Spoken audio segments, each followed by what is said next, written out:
L'endroit est plutôt du genre discret, pas d'enseigne, une simple porte d'allée derrière laquelle se trouve un atelier de bijouterie. À la fermeture des locaux hier soir, les gérants de l'entreprise tombent nez à nez avec deux individus, visiblement à l'affût. Surpris, les hommes prennent alors la fuite. Poursuivis dans la rue par le gérant de l'atelier et ses deux fils, l'un d'eux sort une arme et tire.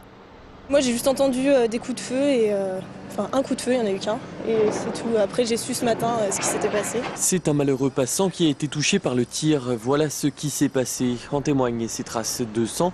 Grièvement blessé, touché en plein thorax, l'homme a été transporté à l'hôpital dans un état sérieux.